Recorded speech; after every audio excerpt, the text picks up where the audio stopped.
Hello everyone, I'm Canon Beverley and this is your thought for the week on remembrance.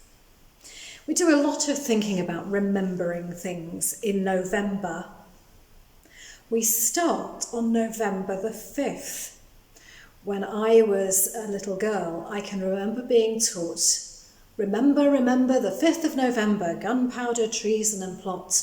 I see no reason why gunpowder treason should ever be forgot. I wonder if you've learned that little rhyme. We were taught that rhyme at school because when we have bonfire nights and we watch all the fireworks, they are a reminder to us about something that happened a long time ago when some people tried to blow up the Houses of Parliament. Now, they didn't just want to blow up the buildings, they wanted to blow up the people in it. That's very, very bad, isn't it? Thankfully, they were caught before they did it. And so they were stopped from doing that very, very bad thing. And we now, on November the 5th, which was the day they were caught, every year we have bonfires and fireworks to remind us not to do something that bad. Not to try and think that we can get our own way by hurting other people, because that's a really bad thing to do, isn't it?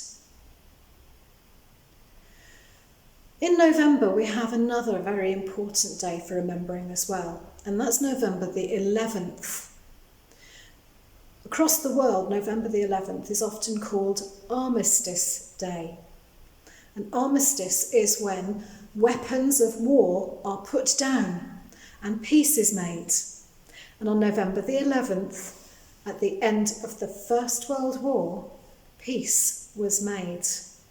And so it was decided by lots of governments that across the world, on the 11th hour, that's 11 o'clock in the morning, of the 11th day of the 11th month, that's November, we would all stop and remember. And so every year, at 11 o'clock on the 11th of November, across the world, people stop and they think and they remember. In some parts of the world, and our part of the world is one of them, we do that on the Sunday as well, the nearest Sunday, and we call that Remembrance Sunday. Perhaps you watched a Remembrance Sunday act of remembrance on television or on social media this year. In communities all around the world, people remember other people who have died in war. And they go to war memorials. Now, I'm standing in front of a war memorial. On this war memorial are the names of people who died in the First World War. The important thing to remember is that when we think of them, we're not remembering them because we're thinking, yay, war is great! Because war is not great, is it? War is a terrible, terrible thing.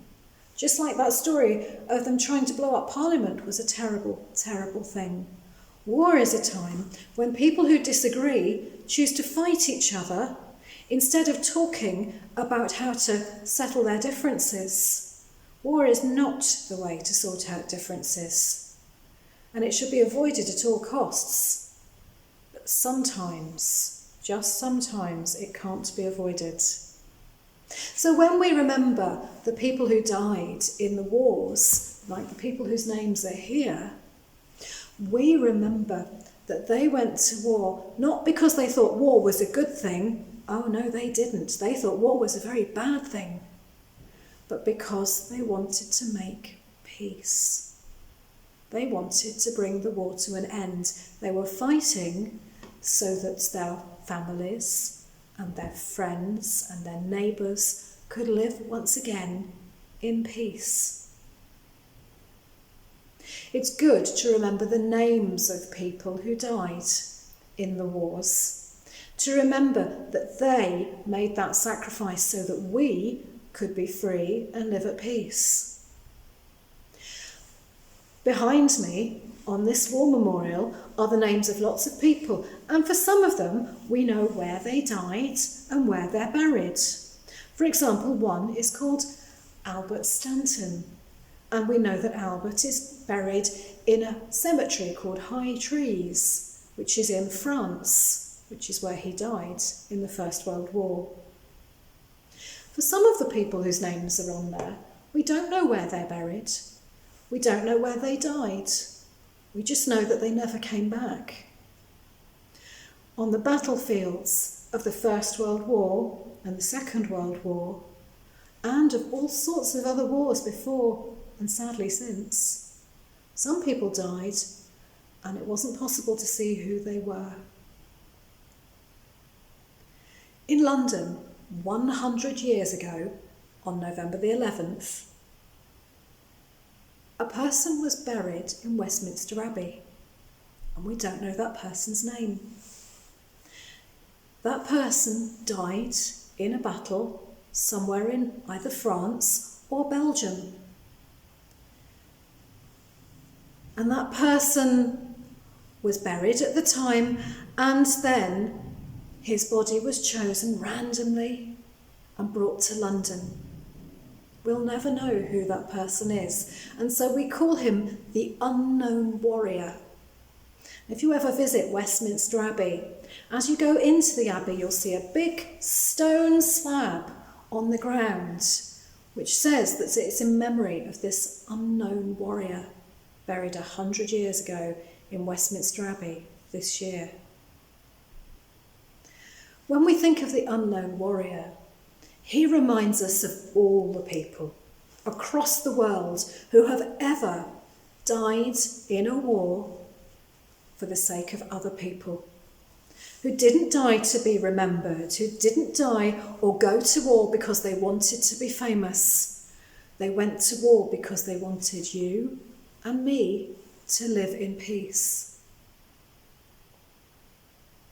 And so it's very important that we remember the people whose names we know and the people whose names we don't know. But the most important thing of all, and I think they would say it, is that we remember to live in peace and to try to find ways that are not war and not fighting. So I wonder if we can be peaceful people. I wonder if we can find ways when we have differences amongst ourselves that don't involve fighting or pushing or shoving. If we can say how we really feel and listen to each other peacefully. Do you think you can be people of peace? I'm going to say a prayer about peace right now. And when I've said that prayer, if you agree with prayer and you agree with what I've said, perhaps you can say, Amen. Dear God, in a world which is at war, in a world in which some people choose to fight instead of to listen, to use violence to get their own way, instead of treating other people as equals, will you make us people of peace? Will you help us to be people who listen, to be people who are kind, to be people who realise that sometimes the other person's point of view is the right one and ours is the wrong one, to be people who choose to value others? Will you help us to be peacemakers? And as we remember, we give thanks to you for those who went before us, who fought and died so that we could live in peace. Amen. There is a war memorial in a place called Kohima, where a great battle was fought in one of the wars, the Second World War. And there is an epitaph that goes with it, and it's this: when you go home, tell them of us and say for your tomorrow, we gave our today. As we remember, we're thankful for those who gave up their todays so that we can say See you tomorrow. Go in peace, be safe, and may God bless you all.